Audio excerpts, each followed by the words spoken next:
everyone, and welcome back to my channel. My name is Kathleen, and today's video I wanted to go ahead and share with you guys the books that I read in the month of June. So the month of June, I didn't have quite as good a reading month as I did during the month of May and April.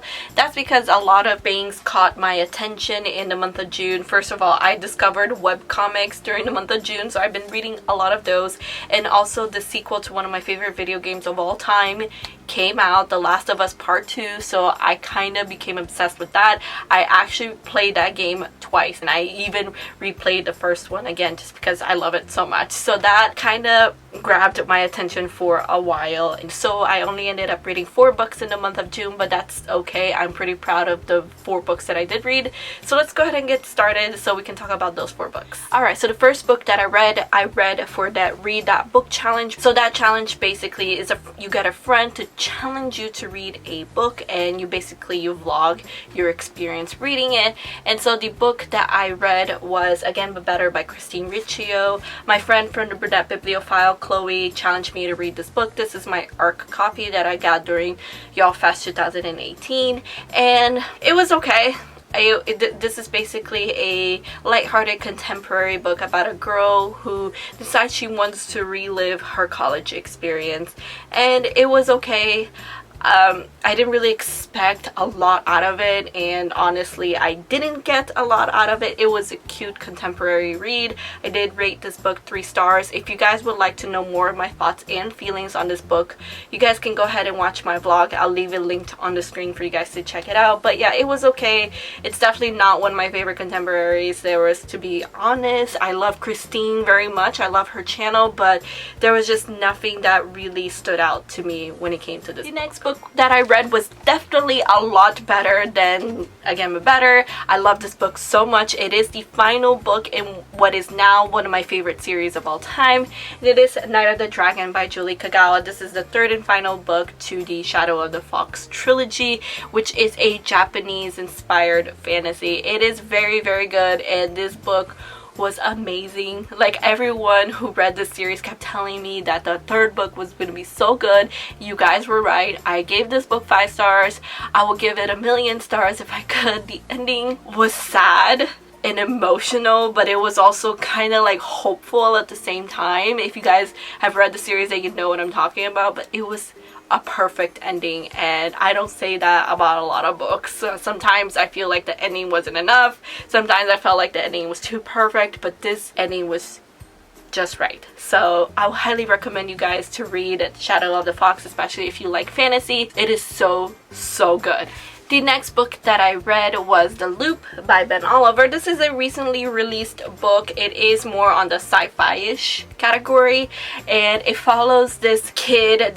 He's kind of, I think he's 17, I'm not 16 or 17, and he gets sentenced to The Loop. Basically, The Loop is this high security prison for more wayward youth, for more younger people. It's kind of like a juvenile center. It is super high tech. It is very high security, meaning it's impossible for you to even try to escape. Rumors start coming out that there's something going on the outside. People are going crazy. There is a war coming. There's rebels trying to fight back. So there's a lot going on the outside, and he's kind of on the inside wondering if the world is going crazy.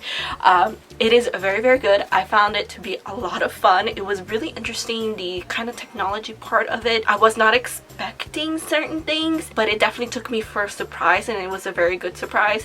Highly recommend it. I actually thought it was really fun and entertaining to read this.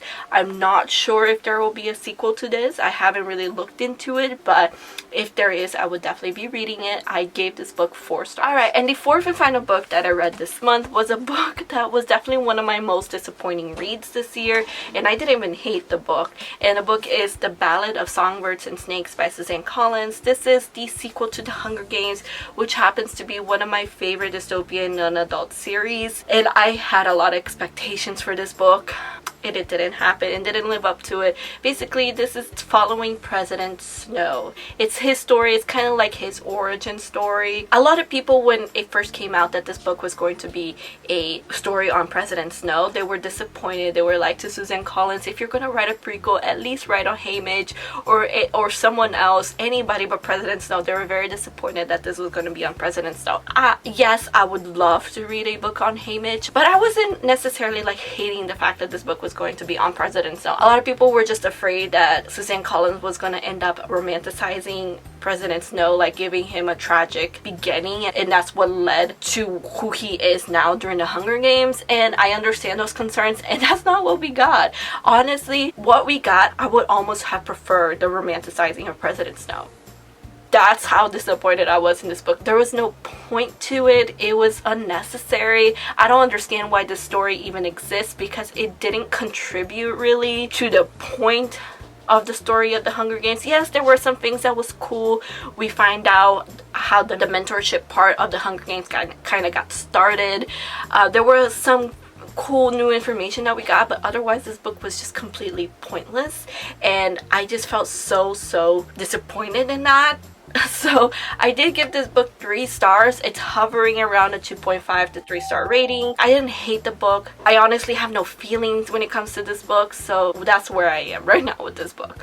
Anyway guys, that is all for the books that I read during the month of June. Let me know down in the comments below, how was your reading month? Did you guys read The Ballad of the Songbirds and Snakes? If you did, let me know down in the comments below how you felt. You guys now know how I felt. Anyway, thank you all so much for watching. I really hope you enjoyed this video. Please give it a like if you did, and subscribe to my channel if you're not already. All of my social medias are linked down below, including Twitter, Instagram, and Goodreads, if you'd like to follow me on those platforms. I hope to see you guys on my next video. Have a good day guys, and keep reading. Bye!